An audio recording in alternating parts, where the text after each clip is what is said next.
Welcome back to the YouTube channel of the Department of Physics, MES College of Arts, Commerce and Science, Malleshwaram, Bangalore. I am Professor K.M. Raghavendran. In this video number 2 on nuclear reactions, I will be describing the concept of nuclear cross-sections and solving a problem to make you understand the same.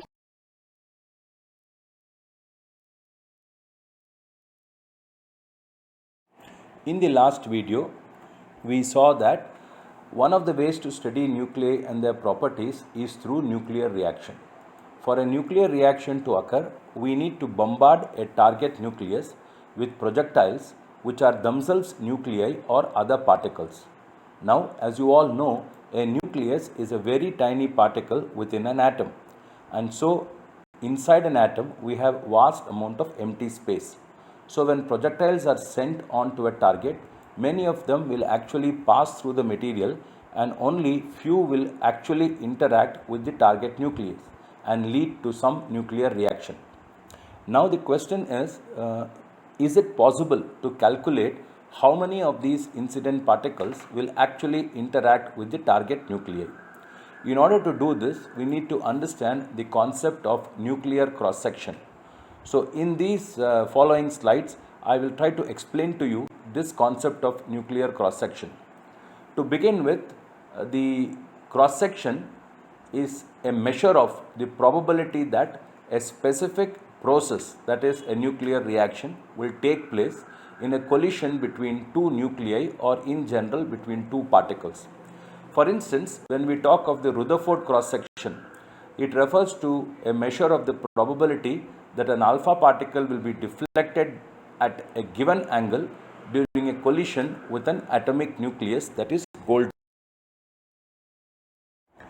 Now, the nuclear cross-section is simply the area around the target nucleus through which, if the incident particles pass, they will interact with the nucleus, that is target nucleus. And if they miss the area, then there will be no interaction. The cross-section depends on several factors. For instance, it depends on the type of the particle that is undergoing interaction, that is the type of projectile like electron, neutron, proton, etc. For instance, in the case of proton, which is positively charged, and nucleus also being positively charged, Coulombic repulsion will dominate, and it is quite difficult to induce a proton nuclear reaction. So the cross-section will generally be less for such reactions. In the case of neutrons, for instance, they are neutral and Coulombic repulsion does not play a role, and therefore for the same energy as that of a proton, the cross-section for a neutron reaction will be large. However, the cross-section will also depend on the velocity or energy of the particle.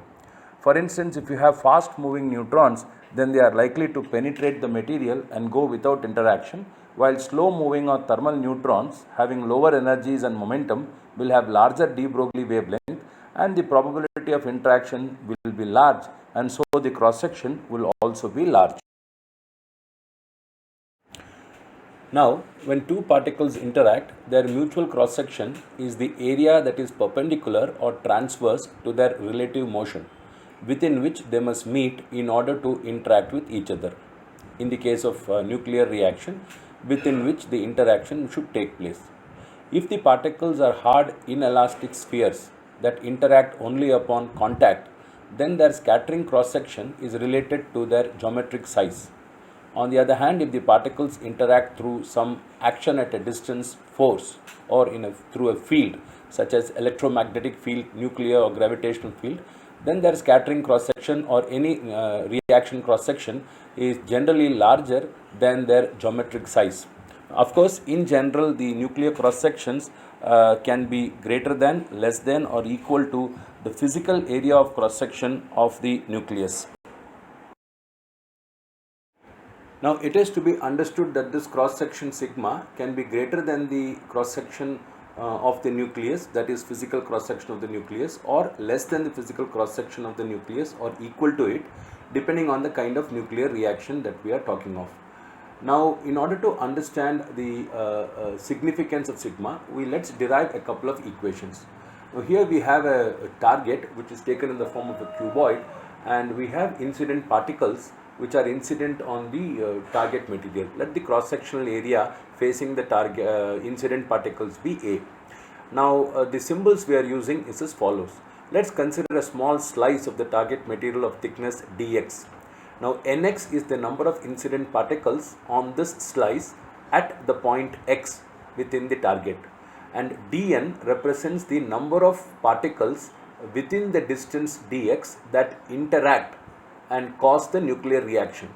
It is also the number of particles of the incident beam that have reduced after passing through the slice, because each interaction would take away the particle from the incident beam. Sigma, of course, is the interaction cross section of a single nucleus, and small n represents the number of target nuclei per unit volume. It's called the number density. A is the geometrical area of the material of the target that is exposed to the incident beam and perpendicular to the incident beam. Now, in order to calculate this number dn by n, let us first consider this thin slice of thickness dx and ask what is its volume. Its volume would be A times dx. So, the number of target nuclei within this thin slice would be A dx multiplied by the number density n. So, that is Na dx. Now, if sigma is the cross section of one such nucleus of the target, then the total cross section of all the target nuclei would be sigma times An dx. The number of interactions within this dx, we assume that one particle interacts only once, will be dn, where dn can be thought of as the number of particles that interact within the slice with the target nuclei. The total number of incident particles at x, as already mentioned, is n of x, or let us take it as n itself. So now we have this ratio. The total nuclear cross section divided by the actual area of the slab that is perpendicular to the incident beam would be nothing but the number of interactions divided by the total number of incident particles. In other words, we have dn by n equal to n times A times sigma dx divided by A, which gives us dn by n equal to n sigma dx. Let's interpret this. In this slide, we will look at the dimension of sigma and its SI unit, and we will also see how we can derive an expression for the number of particles emerging out of a slab of finite thickness x. Now, when we consider dn by n equal to n sigma dx, we note that sigma can be written as the ratio of dn by n to n dx. The numerator dn by n is dimensionless, while in the denominator n, which is the number density, will have the dimension of L to the power of minus 3, or in terms of unit, meter to the power of minus 3, while the dimension of dx is L length or meter. Hence, we find the dimension of sigma to be L squared or meter squared. In SI system, the unit of sigma is taken to be a barn, where 1 barn is equal to 10 to the power of minus 24 meter squared, or 100 femtometer squared. Now, suppose we consider a beam of incident particles which is incident on a slab of finite thickness x, then where each particle of the beam is interacting only once with the target nucleus, and if dn represents the number of particles that are removed from the beam in passing through a certain thickness dx of the slab, then we can write dn by n is equal to sigma n dx. Of course, the right hand side will have a minus sign, that is dn by n is equal to minus sigma n dx, because the negative sign tells you that dn decreases with dx. Now, if n0 is the initial number of incident particles, say at x equal to 0, and n is the surviving incident particles after a thickness x, then we have integral n0 to n dn by n equals minus integral 0 to x n sigma dx. Solving the integral, we obtain nx is equal to n0 e to the power of minus n sigma x, where n of x means the number of surviving particles after traveling a distance x through the target material. We note that the number of the surviving particle decreases exponentially with increasing slab thickness. We also note that the product n into sigma is sometimes referred to as the macroscopic cross section, while sigma itself is called the microscopic cross section, which which is the cross section of an individual. In this slide, we derive an expression for the rate of a nuclear reaction. If delta n number of incident particles react with the target nuclei in a time interval delta t over a distance delta x, then the rate of reaction is defined as delta n by delta t. Now, if n naught is the original number of incident particles before traversing the distance delta x, and if n is the number of surviving particles after delta x, then we can write delta n as n naught minus n. Hence, we get R is equal to n naught minus n by delta t as shown in the first equation. Substituting for n as n naught e to the power of minus n sigma delta x, we obtain the expression R is equal to n naught by delta t times 1 minus e to the power of minus n sigma delta x. Now, since delta x is very small, or the slice thickness be very small, one can show that e to the power of minus n sigma delta x is approximately, considering the first two terms of the Taylor expansion, as 1 minus n sigma delta x. Hence, we can write R is equal to, that is the rate of reaction, is equal to n naught by delta t multiplied by, within brackets, 1 minus n sigma delta x. Simplifying, we obtain R is equal to n naught times small n times sigma times delta x by delta t. Now, if you multiply the numerator and denominator by the area of cross section of the slab or the material which is transverse to the incident beam, that is A, then we obtain R is equal to n naught A into small n times sigma delta x divided by A times delta t. Now, we identify the ratio n naught by A delta t as the flux of the incident radiation. That is, flux is nothing but the number of incident particles per unit area per unit time that is incident on the target material. Hence, we may write the rate of the reaction as the flux phi times A times n sigma delta x. Now, what is A into n into sigma? A into n into delta x is nothing but the number of target nuclei that are there within the slice of thickness delta x. In other words, we can substitute for A into n into delta x as n dash, where n dash is the number of target nuclei in the slice of thickness delta x. Hence, we obtain the rate of reaction as phi, which is the flux of the incident particles, times n dash, which is the number density of the target material, times sigma. We will see in the next slide a problem on this. We can define different types of cross section. The total nuclear or interaction cross section is the effective area that the target nucleus possesses for removing the particles from the incident beam by all possible nuclear processes, that is, scattering, absorption, or different kinds of nuclear reactions, and so on. The total cross section would be the sum of the cross sections for each of these different processes. The partial cross section refers to the cross section for a particular process. For example, the scattering process will have a scattering cross section, the absorption process will have an absorption cross section, and so on. Then there is another concept called the differential cross section. The differential cross section, which is whose formula is shown in the next slide, is basically a cross section that gives us the information about the angular distribution of the particles that are removed from the incident beam. For definition, the differential cross section represents the probability that the outgoing product particles are confined to an element of solid angle d omega as shown in the figure in the next slide.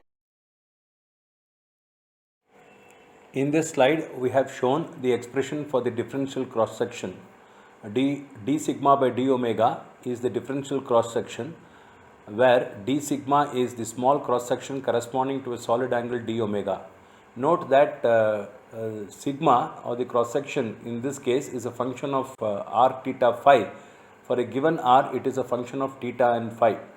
In the expression d sigma by d omega, n stands for the number of incident particles, while dn by d omega, where dn is the number of outgoing particles emitted per unit time in a solid angle d omega at some angle theta phi to the incident beam as shown in the adjacent figure. N, of course, is the number density of the atoms or nuclei in the material. Here is a simple problem on cross sections. The problem states that a nuclear cross section of cadmium-113 for capturing thermal neutrons is 2 into 10 to the power of 4 barn. This is basically an absorption reaction. The number of cadmium-113 per unit volume, that is per meter cubed, is 5.57 into 10 to the power of 27 atoms per meter cubed, and we are asked to find the fraction of the incident beam of thermal neutrons that is absorbed by a cadmium sheet of 0.1 millimeter thickness. So the essential data here is that the thickness of the cadmium sheet is 0.1 millimeter or 10 to the power of minus 4 meter. The number density, that is the number of cadmium atoms or number of cadmium nuclei per unit volume, is 5.57 into 10 to the power of 27 per meter cube, and the cross section for the reaction is 10 to the power of 4 barn, which is 10 to the power of minus 24 meter squared. Now the fraction of the incident beam absorbed would be dn by n, where if dn is the number of thermal neutrons absorbed to n, which is the number of thermal neutrons incident. Now we can write the fraction dn by n as follows. If n0 is the number of incident thermal neutrons on the cadmium plate or sheet, and if n is the number of thermal neutrons that survive after traveling through a thickness of 0.1 millimeter, then dn is nothing but n0 minus n, and therefore we may write dn by n as n0 minus n divided by n0. Substituting for n from the previous formula that we derived as n0 e to the power of minus n sigma delta x, and solving, we find that dn by n is equal to 1 minus e to the power of minus n sigma delta x. Since n, sigma and delta x are all known, we substitute and solve for the term n sigma delta x, which is 1.11. Hence, the fraction of the incident beam of thermal neutron that is absorbed by the cadmium sheet would be dn by n equal to 1 minus e to the power of minus 1.11 or 1 minus 0.319, which is 0.68. In terms of percentage, it is 68%. So we say that 68% of the thermal neutrons will be absorbed in this reaction when the cross section for the reaction is 2 into 10 to the power of 4 barn. With this, we come to the end of this video, which is part 2 on nuclear reaction, in which we talked about the concept of nuclear cross section.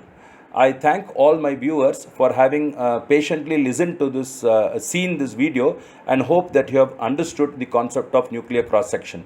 In the next and final part of this course on nuclear reactions, in video number 3, we will be describing the nuclear fission phenomena, nuclear fusion phenomena, and also be describing the principal working of a nuclear power reactor. Thank you very much.